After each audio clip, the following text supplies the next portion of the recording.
Morning, everybody. Natalie coming to live. Spirit and coffee. Got my coffee here. Yum. Mm-hmm. So good. Okay. Get started. Crazy hair today. Curly hair. So for those of you who um, would like to follow me on Facebook, I do Facebook Live.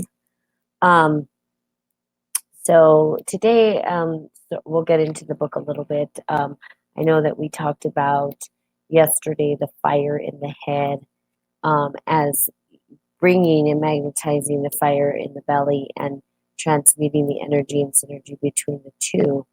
And how do we utilize that energy to sort of propel us forward in our divine birthright?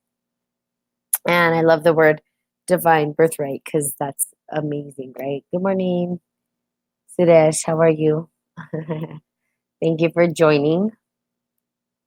Um, So wanted to sort of talk about this morning just to start off or to get the ball rolling. Fix my hair. Gosh.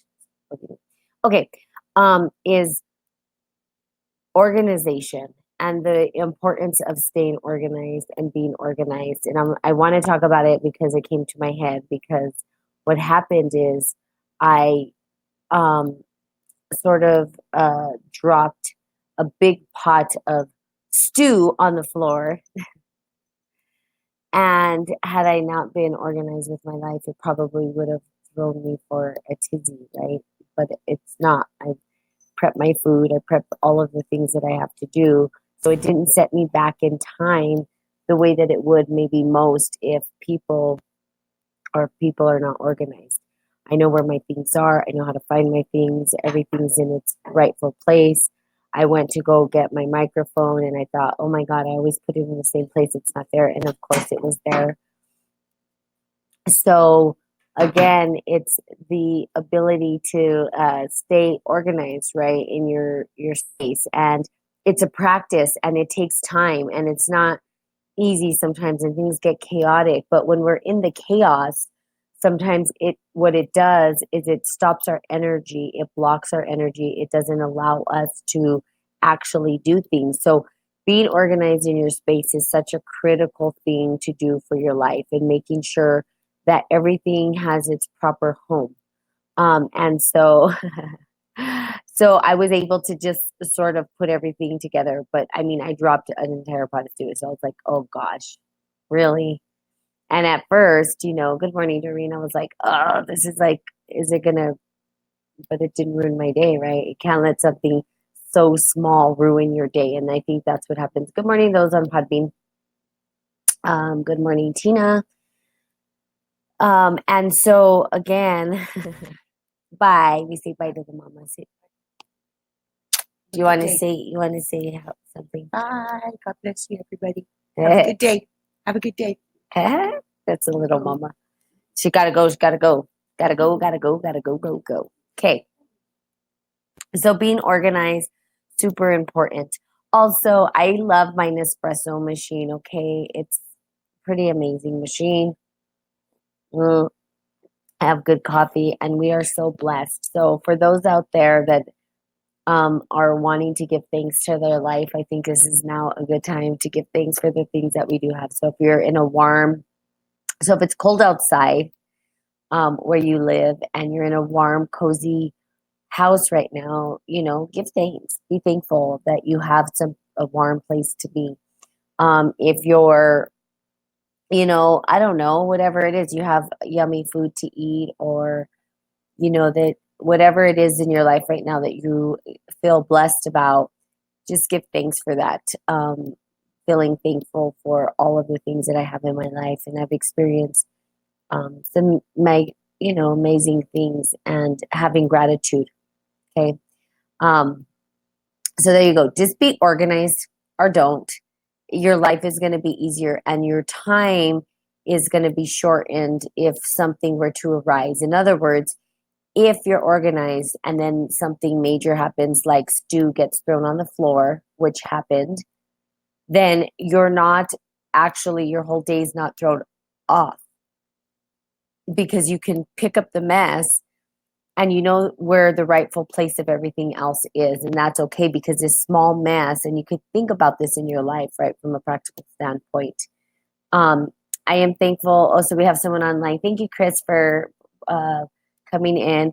I am thankful for my children, and that they are healthy. That's beautiful. I'm thankful that your children are healthy as well, and I'm thankful that you recognize that being thankful is something that is not, it doesn't have to be something magnificent that people think like, oh, I don't know, I always talk about the Mercedes or the car, right? That it's simple things in life, the quality time. Like, I am thankful for spending quality time with people. I love spending time with people. I love talking to people. I love asking people questions. I love figuring out what it is they want to do with their life. And I love offering health and wealth to people.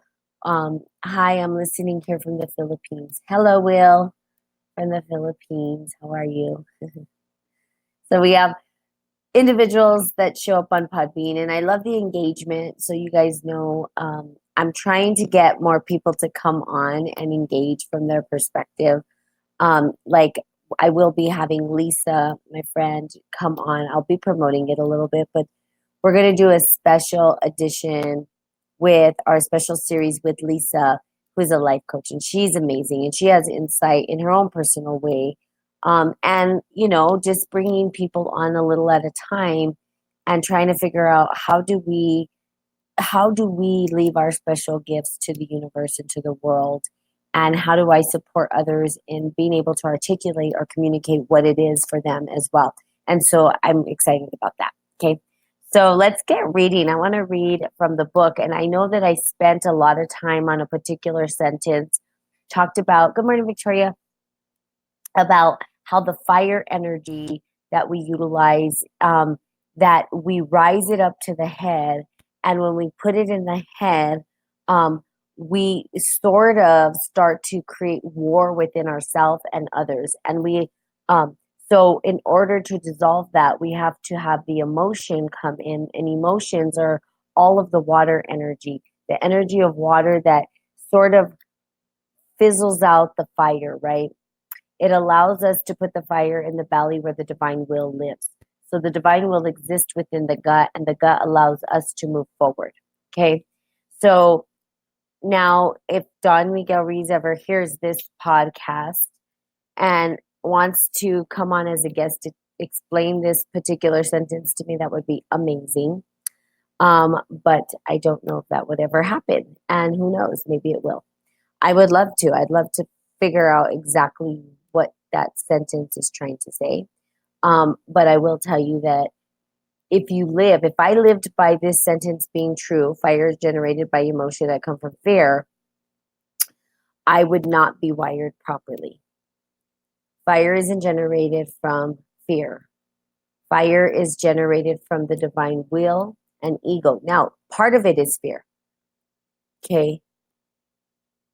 Again, fire is generated by emotion, and fire is not generated by emotion. It's quite the opposite, in my opinion, that emotions are generated from the fire. Opposite. So flip that sentence, and I believe that it's correct. Okay. So now we're living the dream of hell. Okay. So if you consider hell as a state of mind, then hell is all around us. Others may warn us that if we don't do what they say we should do, we will go to hell. Bad news.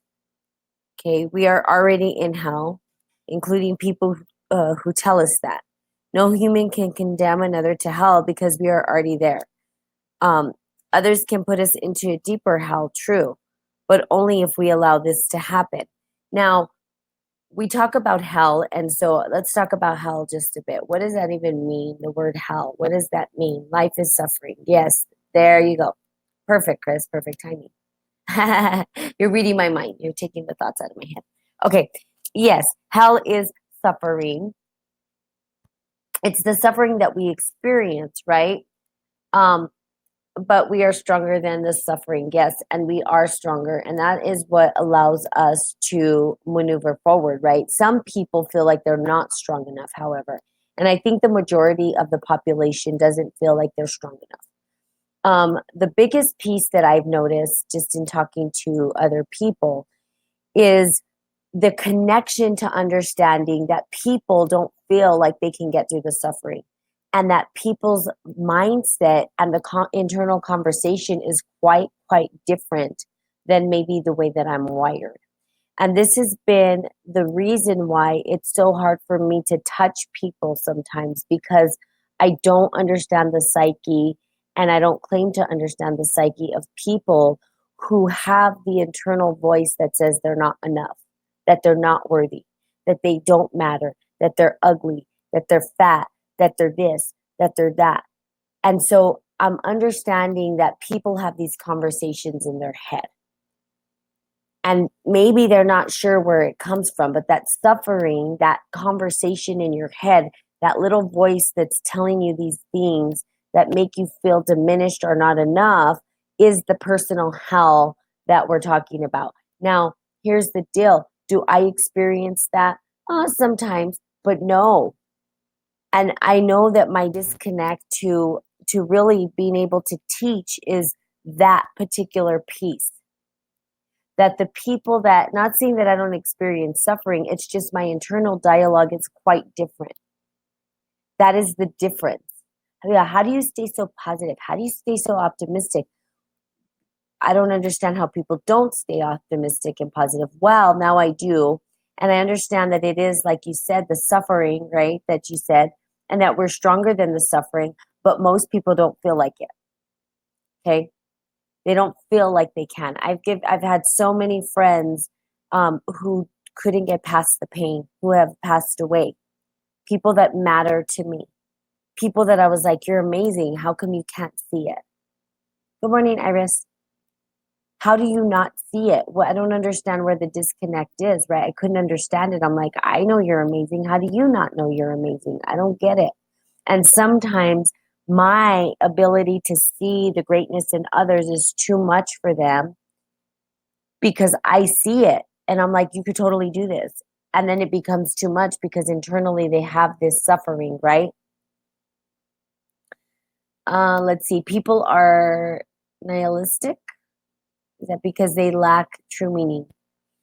There are things worth pursuing, but people lose that path of meaning as you think, so you become. Yes, and I think maybe it's not that they could lack true meaning, but maybe it's not true meaning that they lack, or maybe it's, and I'm not sure what you mean by that, but maybe it's the truth of who they are in terms of their principles and things that they won't waver from.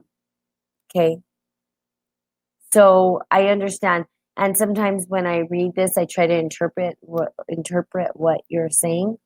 But we do have Chris on podcast, who's he's chiming in, which thank you. I appreciate the chime in. I always appreciate other people's perspectives. So the suffering that people feel in their brain, in their mind. Now, the dialogue, the internal dialogue, I've had people walk me through their internal dialogue, feeling like, hey, I can tell you how I feel, like I trust you with this, right? And the majority of them say the dialogue is something like, you suck, you're not worthy, you're not enough, you can't do it, you're stupid, you're this, you're that. And it comes out in their speech, right? So that's why I listen to speech and I can tell when I'm like, what's going on? Something's not quite right. So there's something that's a little bit off. What's going on with you? Be honest. And then people will speak into and be honest about, and then say, well, here's what's going on. The internal dialogue is the hell that we live. If, okay, if we continue to have the specific dialogue that puts us in a personal hell. Now, suffering, and I like that you use the word suffering, Chris, because that's part of Buddhism, right? Is that there is suffering and there's a way out. And Jesus Christ said the same thing. And so did so many other teachers. Now, whatever your belief is your belief, right? So if your beliefs are supporting you out of your personal hell, awesome. If your beliefs are not supporting you out of your personal hell, why are you believing them? That's my question. Why? For what reason would you do that to yourself? Is it worth it?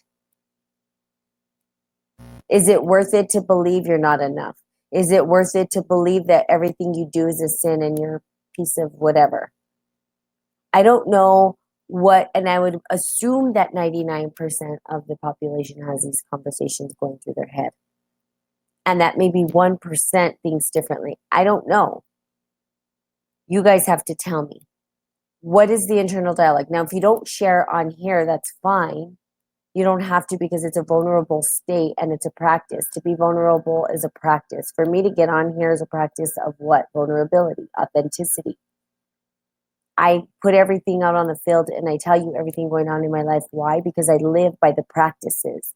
I'm a walking example of the work. I don't just preach the work like most people preach the work and behind closed doors. It's like, yeah, they're totally opposite of what they're saying. Doesn't match up. But you're going to get 100% authenticity. Why? Because I'm committed to this lifestyle completely, wholly, and fully. I'm not going to waver from it. I never have. I've just been given a platform to live into it. Now, for those who don't particularly know how to live into that, and for those who have the mindset, the practice of vulnerability will get you there. Meaning, can I share the deepest part of myself with others without feeling what? Embarrassed, or I'm not enough, or with unworthy? Good morning, Craig. Good morning, Rita? Rita? Rita. Rita. Oh, like Rita? Okay, I don't know if I'm saying that right. So, what is your internal dialogue? Ask yourself that over and over and over. And then ask yourself if that internal dialogue is creating your own personal hell in prison and you're trapped in it.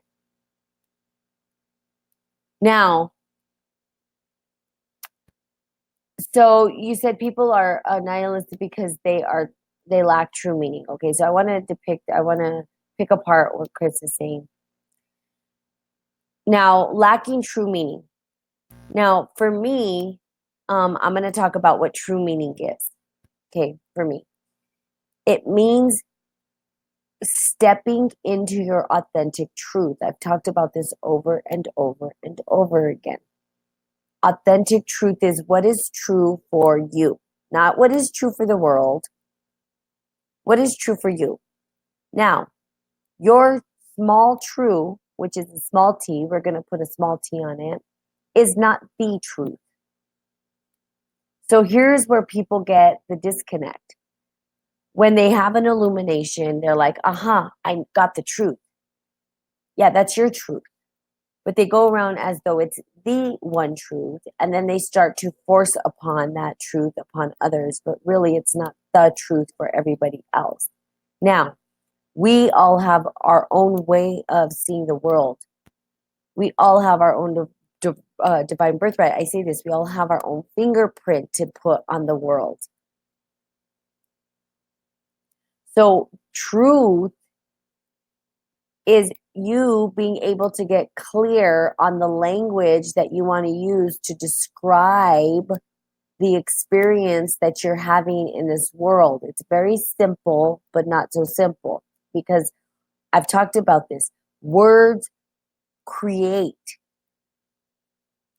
And they say, well, words don't create, it's how you say them. Well, yeah, okay, there's some meaning to that too. However, you can say words, and those words, if you have somebody who's picking up the words, right? So you have a listener, like the ear, they're picking it up in their ear, they're going to have some kind of connection or response to the words that you're giving. Good morning, Delaney. There's that audio vibration, right? The audio goes out, right? It's like the question, if a tree broke in a forest and nobody was there to hear it, would it make a noise? And they say the answer is no, because there's not anything to pick up the sound. Okay. But when we speak our words, certain people have a response to certain words, triggers, because certain words they come internally. They become internal. Like if you said you're an asshole, okay, excuse my language. Excuse the table. There is a response system attached to that word within each individual who understands it, right? If you went to a tribe that doesn't even understand English, you call them asshole, they would just probably smile and go, oh yeah. Like, I don't know what the hell you're talking about. So yeah, whatever. It's not going to bother them, right? It's going to be like, okay. But for someone who understands the word, good morning, Shorty, and you speak the word into existence, the person picking it up has a response to the words that you're speaking. So words they create a response to others, right? And others create a response to your words. They're picking up on something. And internally, there's a process that happens when we listen to dialogue, when we listen to words. Okay? Let's see what Chris says. Okay, an individual needs to find something worth pursuing that will transcend the suffering. Okay. Truth is the antidote to chaos. Truth is the antidote. Let me ponder on that one a bit. And although the truth hurts, it will set you free. Okay, yes. Let's see. The chains that are holding us down are usually brought upon ourselves by ourselves. We can never control the things that happen to us, but we can always control how we react to the things that happen to us. I'm loving your positive energy. Okay, thank you. Yeah, and thank you. I love you too. And so let's see. Yes, the truth will set you free. Now, I want to kind of look at some of the things that you wrote. Individuals need something worth pursuing that will transcend suffering. Yes, and I believe that we do what I call that is practices, right? Looking, and I've done this quite a while, but practices, and that's what you mean by pursuing, but practicing it and learning to live into those practices. So great. Different way of saying the same thing, which is good. So hopefully you guys maybe get something out of what somebody else is saying. Okay. And the truth is the antidote to chaos. Okay. I want to kind of talk about that because I'm not 100% sure that I'm on board with that. However, I don't know maybe what you're trying to say. And sometimes words, writing words like that is for me, yeah. Okay. So what goes on in my head is a process. Okay, Chris. So I'm going to just pick this apart. Truth is the antidote to chaos.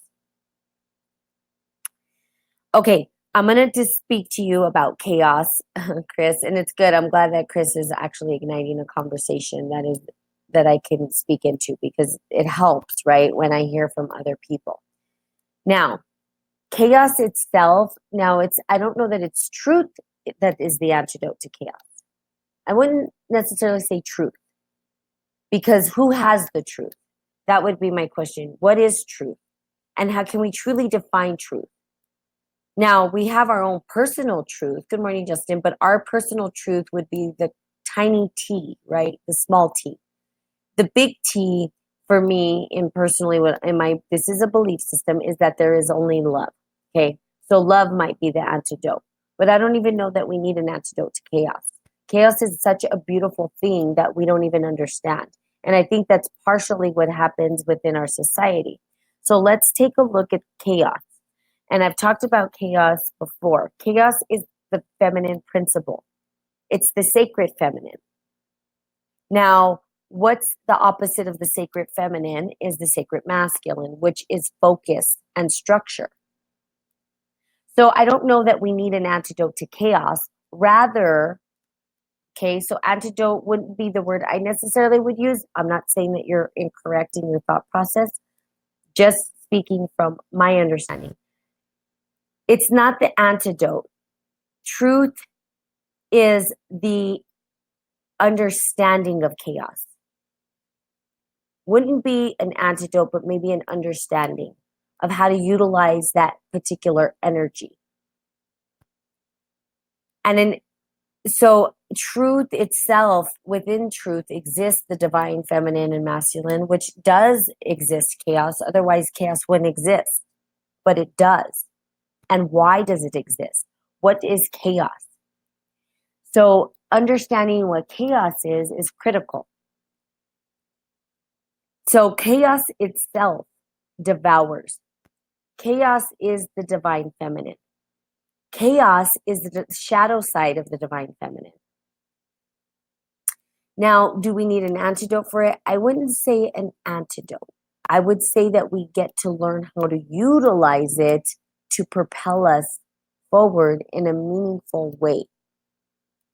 Now, truth itself could be the reason that we actually learn how to focus that energy the proper way, which is then stepping into the divine masculine. So it's actually the balance between the chaos and the focus that comes into balance, that then becomes the truth that we walk, or the path of truth.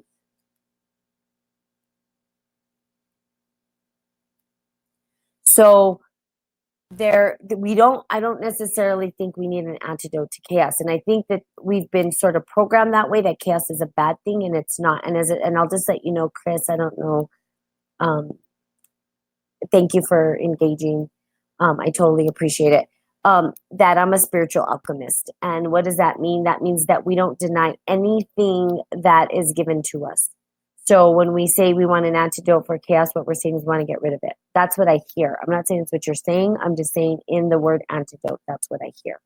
Like, we've got to get rid of it. We don't get rid of chaos in spiritual alchemy. We utilize it. We use everything. And that's what a chemist does, right? A chemist uses everything, all of your tools. A magician uses everything, all of their tools, because we need them all. There's a purpose and a function for all of it. If we didn't have chaos devouring the shit that, like, right now, Mother Earth is in chaos, right? Why? Because she's trying to shake off the pollution that's been created. She's like, get the hell off me. But I need to devour this in order to re-find the clarity in my life. After the storm, there's a bunch of shit everywhere. And then it's like, now I need to find the clarity through this craziness. So again, we do this in our life, which it's called a tower event that we go through. Let's see what Doreen says. Addiction, alcoholism, depression, all sources of suffering. It's an extremely sad and difficult situation to see someone you love struggle with these chains. Yes. Betty, welcome. It's been a while since you've been on here. Hey, Suzanne. The chains that bind us. So, yes, chaos is critical in the tower event and in the suffering that we feel. Okay. And like you were saying, Doreen, the suffering of depression and in the chaos, people are afraid to go through it. They want to get rid of it. They don't want to have it, right? And that's not what I speak of here. We don't just get rid of stuff. You can't. Otherwise, you can if you want to. Go ahead. I'm just saying, is it serving you, right? If it serves you, cool. Here's the deal. I'm never going to teach that. That's not ever going to be my teaching. You're never going to get on here and hear me say, get rid of it, because it doesn't go away. What I'm going to teach is, how do you utilize it? How do you utilize this energy? How? In what way? So looking at chaos, which is great. I'm glad that you brought up that word, because it's a big word for people. They say chaos, and I don't want chaos. Now, here's what happens. We purposefully, as a spiritual alchemist, I will purposefully cause chaos to devour something. In a bad way? No. So that I can intentionally rebuild my life closer to my divine birthright.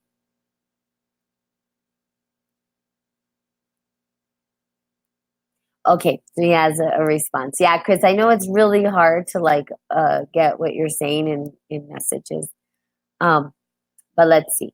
Yes, you are right. What I mean by antidote is that if someone is feeling hell and nothing but sadness and despair, the best way to climb out of that hell is to pursue what one believes to be true. Yes, love that. Okay, good.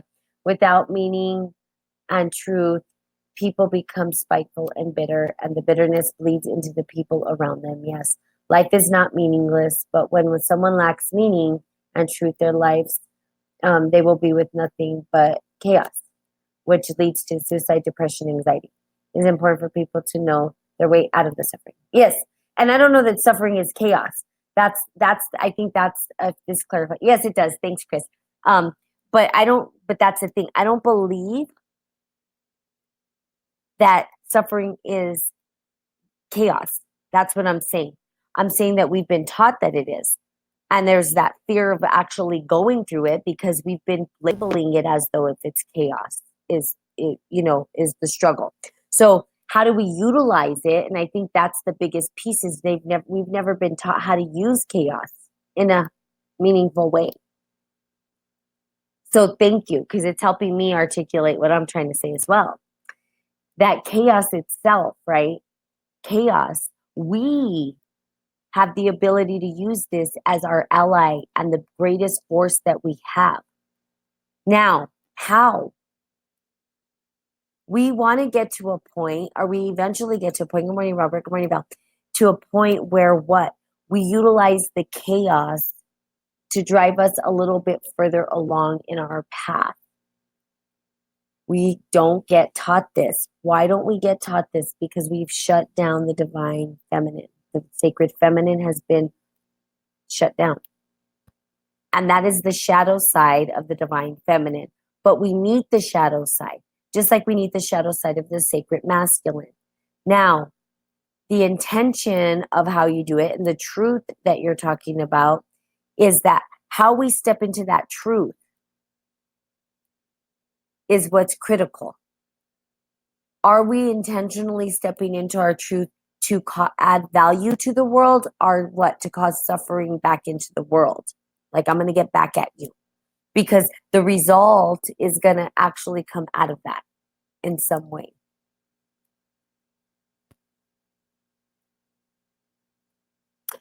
So again, it's looking at yourself and saying, so how do we use the chaos? How can we say chaos is a good thing? I told you guys I love rejection. Rejection is the best thing that I can have. People are afraid of rejection. Why?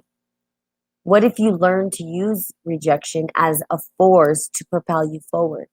What if we learned how to utilize chaos to rebuild and restructure our life so that it's a little bit closer to what it is that we want to manifest in our life, in our authentic truth? Now, part of what you are saying, Chris, and I understand, is that you need to understand what your truth is first. And that's critical. Now, where does truth reside? And that's going to be different, I think, for everybody, right? And I'm talking about in the heart, in the belly. People will say, well, my intuition. Some people say my heart leads me, right? Some people say my gut. It just depends. And this is where trusting yourself comes in, right? Most people want people to give them the answer. Give me the answer. Like, they'll come to me and I'm like, I don't have answers for you. I'm sorry. I'm not here to give you answers. I'm here to ask you questions. Powerful questions that hopefully you can then take those questions and you can find out what's true for you. Because I can't give it to you. What's true for me may not be true for you. Like, I'll tell you, give you an example. What's true for me is that if I get rejected, I love it. Why? Because I understand the process of going through the rejection and what happens on the other end of that when I go through it. For most people, it feels like personal hell because they don't know how to utilize it properly and they get stuck. In other words, if we had rejection as fire energy, right, that ignited something to surface up and out, that really what's surfacing up and out might be anger, frustration, unworthiness, whatever it is for most people. Now, here's the deal. If that shows up, most people stuff it back down and act as though they're okay, rather than living into the true reality of this feels like shit, okay, and saying it and being able to go through the process of what that feels like. The way out of suffering is going through the suffering. Like, sucks, right? You're like, what? Yeah, there you go. The way out of suffering is living into the suffering. How do you get out of the fire? You go through it. How do you become the phoenix and rise new life? Go through it. So the rejection, I like talking about rejection a lot because this is one of the most powerful things for me. Um, is in rejection, right? There's a process that happens for me. Okay. And so you guys can take your life and any of the suffering that you're having and ask yourself, do I allow myself to go through the process? So if I'm feeling like rejected or if I'm feeling unworthy, whatever it is, can I allow myself to go through it?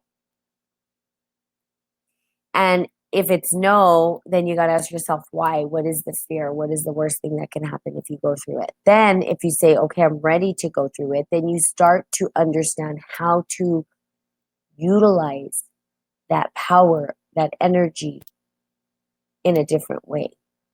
So for me, when I'm rejected, it elevates me to another level. I turn it into motivation. Good morning, Jesus. I turn it into the motivation that drives me and propels me forward. Like literally.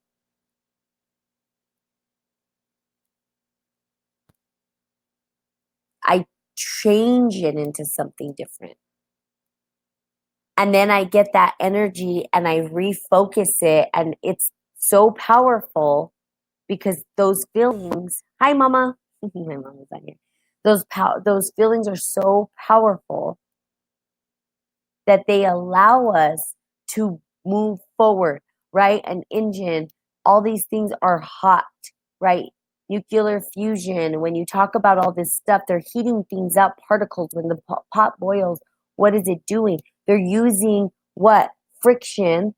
And we know that friction comes from that fire energy that arises within us. The fire energy of whatever. If rejection ignites that fire, awesome. It's a good thing, not a bad thing. That's what I'm trying to get you guys to understand. It's good when you know how to utilize it properly. When it's not used properly, it can come out very distorted. And most people don't know how to use it because they don't teach you. They don't teach you that in school. You misbehave, go stand in the corner, go shove it down, stuff it down internally. They don't say, okay, and you will notice this with martial artists, right? Which is really cool because martial artists, right? What do? They learn how to utilize that energy and redirect it into their craft. Like if that energy comes up, if I'm rejected, which is a big one for me, right? There was a time where it was like, I don't feel worthy. I have to prove myself. I have to prove myself. Now, was this a good thing? Sure, because I was like, okay, I'm going to elevate. I'm going to do more. Did it become ego? Yes, because I had to recognize that. Good morning, Roberto. Then you learn, okay, what's the difference between the two? And then you learn how to redirect it into something that's meaningful. And the result is magnified.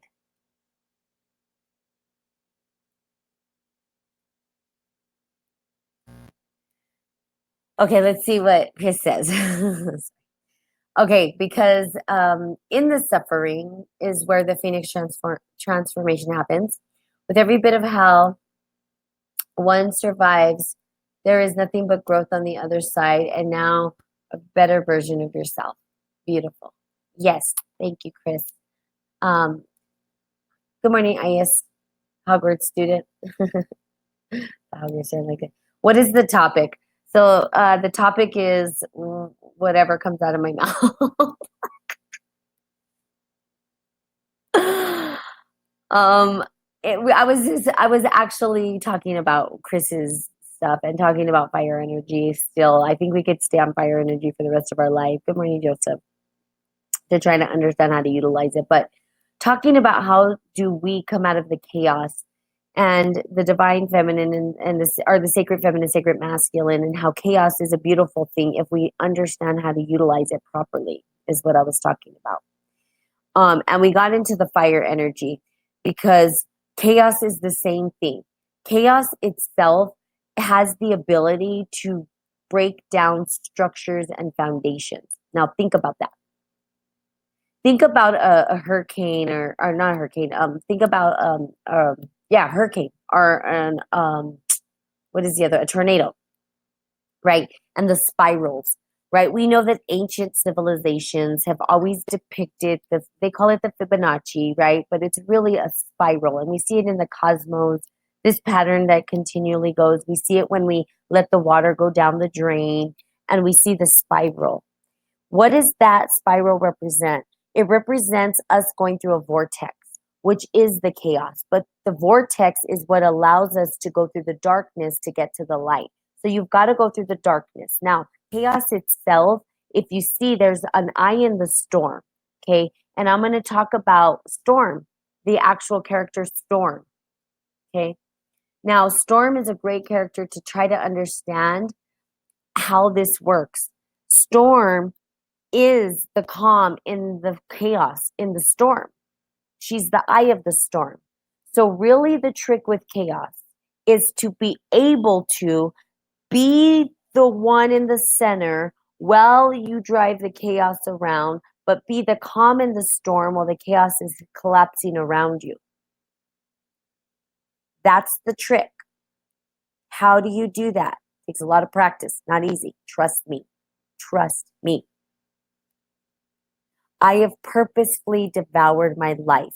Now, for those of you on Podbean, I do a live Facebook, and I've been a live podcast on Facebook, and I've been doing it for almost this. I guess it'll be almost 2 years. Okay, and I just recently got on Podbean to do this. So if you ever want to see me on Facebook Live, you're more than welcome. Spirit and Coffee at Spirit and Coffee One is the Facebook name if you want to add me as a friend. And then I'll be transferring over to my Spirit and Coffee platform completely at the first of the year, where that's where I'll be doing it. So the people that have followed me on here on my Facebook Live know that I've devoured my life. You guys have seen me tear down the very foundation, uproot, and recreate and redevelop. That is the fear that we have with chaos, is that if it's devoured, we can't rebuild. What happens? Think about New Orleans. There was a great tragedy. Think about Sri Lanka. I was out in Sri Lanka. They loved us because they're like, you helped us rebuild when the tsunami came. So here's the deal. When chaos devours something, what happens? We rebuild. Now, if your foundation, and I talked about this the other day, if your foundation isn't strong and firm, and that's what I believe Chris is talking about, your truth, if you don't not firm with who you are in your truth, you will go into a whirlwind of suffering. So how do we build a structure that when the chaos comes to devour us, we still stand like the pyramids, right? We've got to have a solid foundation. Or don't. But see what happens when you don't. I've gone through hell in a handbasket. If I told you everything that's happened in my life, right?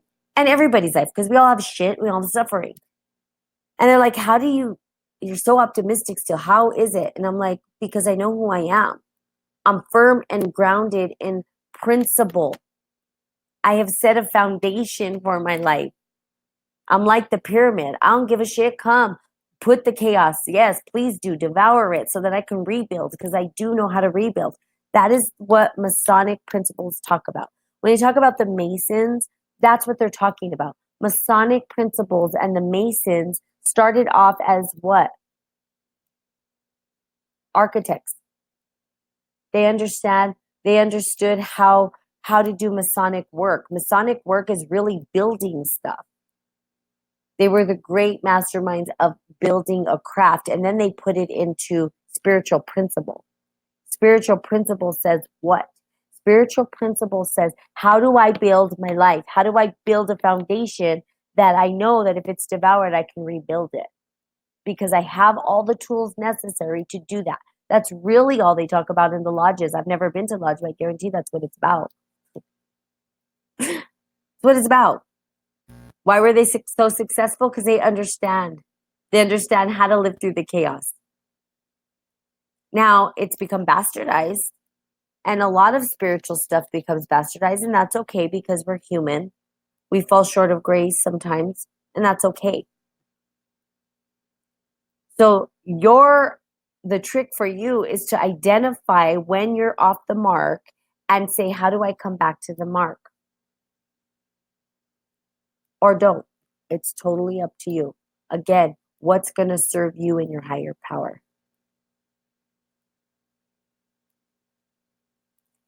What's going to serve you to live your life, your birthright? Illuminate. So set the foundation, okay? When we look at the alchemic process, the spiritual alchemic process, right? We have sort of the beginning, then we have a place where we have all the tools to utilize, okay? And then there becomes the duality. And that's where things get a little crazy, right? And out of the duality, right, we birth something new. Now, when the duality is here, we're able to recreate something different. And then when we create it, we set the foundation and the structure. Most people are not setting the foundation and the structure firmly, because after that can be chaos. We step into what? Fives. Fives are considered chaos, but also are considered the laws. When we start to insert our own personal laws into things, which kind of gets distorted. Then we get to a place where we have choice.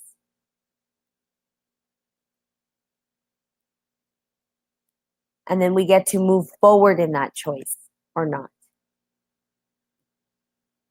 And then eventually we get to a place where we are like, okay, we built up this big tower, and then the whole shit comes falling down and we're like, damn it, what happened? But if our foundation isn't set properly, the chaos is going to get us. If not, if we are able to set a firm foundation, we get to be like storm and be the calm in the middle of the chaos. That's the point you want to get to, or not. When you can be, or when you can set in motion the chaos in your life purposefully so that you can recreate, that's a powerful place to be. Most people won't get there. They won't know how to do it. Don't be trying this at home. Unless you have the tools and understanding on how to do that, okay? Don't do it at home, please. Like, I'm just going to quit my job and do all this. Don't do that unless you know what you're doing, please. I don't want people to like, I heard on this podcast that I could be the calm in the storm. I got this. I'm going to go and I'm going to quit my job, move out, don't try it at home. I'm giving you a disclaimer on this, okay? You, like, really understand and do some research and understand this alchemic process before you start doing and trying to work with it. Be a little bit knowledgeable about what you're working with. But I do it in my life because I understand what I'm doing. And when I do it, I show you guys that it's possible. And I do it purposefully so that you guys understand there's nothing really to be afraid of, because everything that we could possibly have is here. There's always opportunity. There's always a chance to step into something new. We don't have to be caught up and tangled in one way of doing things. And that's what happens. And the greatest book to read on this is Who Moved My Cheese? Good morning, Mark. Because Who Moved My Cheese talks exactly about that. And like, I'm still trying to get cheese from a place there ain't no cheese at. But humans will stay there trying to get the cheese that there ain't no cheese. Why aren't you moving? Go move. The cheese is like 10 miles down the road, and you're still here trying to get the nothing cheese because there ain't no cheese to get. But we'll bump our head up against the walls trying to, like, I don't know, draw cheese out of a place there ain't cheese. You got to move. Move on. Let it go. Devour it if you have to, so that you can get to the place that has the cheese. Read the book, Who Moved My Cheese. It's really good.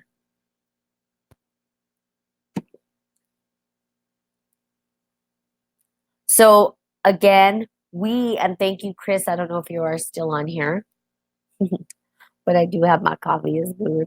Sorry, I just go off topic sometimes. But thank you, Chris, for chiming in. It was very powerful, and I appreciate when people actually give their insight. Thank you, Doreen, for chiming in, because what it does is it helps It helps me even to understand where there may be some disconnects, right? Or perhaps an opportunity for me to see where there are disconnects for me and say, oh, okay, I didn't see it that way. Yeah, perhaps, oh yeah. And then I have these epiphanies right away. And then I can understand the interconnection between everything, right? That's how my brain is, it works. I see things through processes and like I can understand the process instantaneously. And I can draw it out and show you how it works. Although my drawing is not very good. So I probably should take an art class. Get stick people, okay? I'm not Da Vinci. Maybe in a past life. But I do understand the alchemic process. And that's really what I'm here to teach you is how do you live into your higher purpose? How do you become love? How do you transcend everything to find your way back to love? Because really, at the end of the day, it's what it's about. But it's a lot. We have to go through a lot to recognize that, right? And to remind yourself we are because it feels like we're not. It's very hard. This world is not easy. Trust me, it's not easy. Um, there is a lot that comes up for us. There's a lot that we go through as, human race. And the reality is, and I know Chris said this, I don't know if he's still on here, but it's like, how do you engage it? And you guys probably see a lot of memes about this. It's personal responsibility, meaning that the event happened and how you respond to that event, how you engage that event is where your power comes from. You can be in a pity party. No one's telling you not to choose different. I'm definitely not telling you to choose different, but is it serving you? Right? My niece talked about this. I hate that question, and I ask it a lot.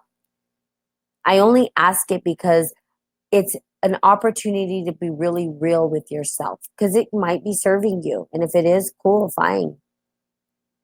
Go on with it then. But if it's not, that's where the trigger comes from because most people say it's not. And I don't know how to make it not. And that's just the practice of understanding how to utilize what we call the shadow side. We've only been taught that we should be happy. And we're like, we ain't happy. Why does everybody else seem happy? And nobody's happy. I'll be honest. I'm not saying that they're not happy. Of course they're happy, but everybody's suffering.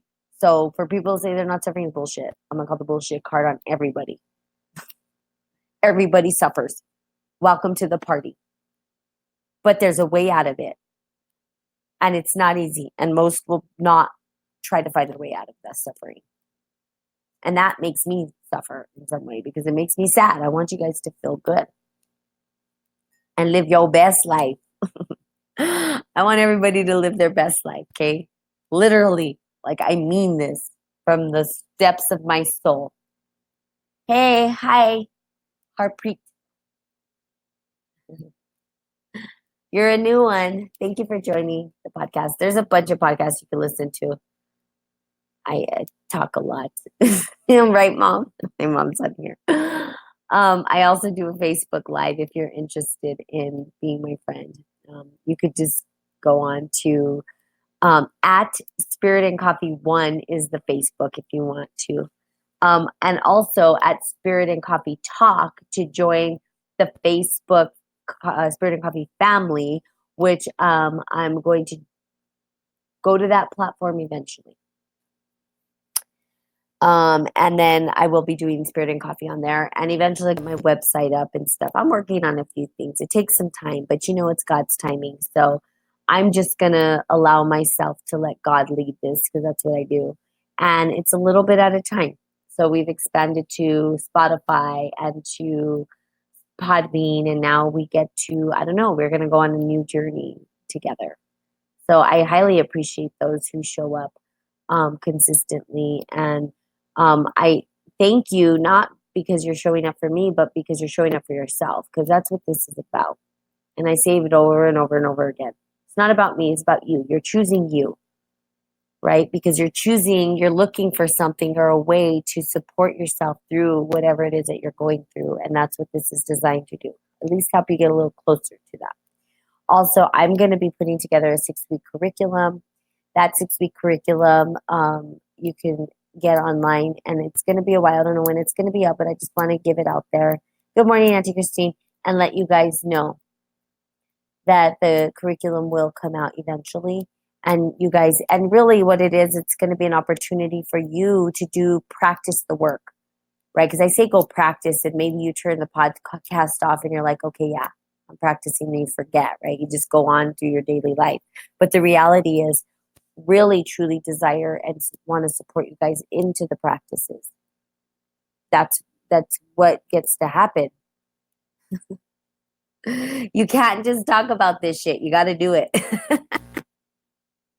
And I do both. I talk a lot about it, and I actually practice it all the time. I'm like weirdo about it. Obsessive compulsive, like daily. Okay. Okay. So I'm gonna let you guys go. Have the best Tuesday ever. And if you ever want to go see me at Sports and Wellness, you're welcome to it. Del Norte. I'm over there. Love, love, love it. And I love, good morning, Brian, that I can offer health and wealth to my beautiful friends at a beautiful club. So there you go. So I love you guys. Have a beautiful day. And I, of course, will be seeing you guys tomorrow. Okay. Bye-bye.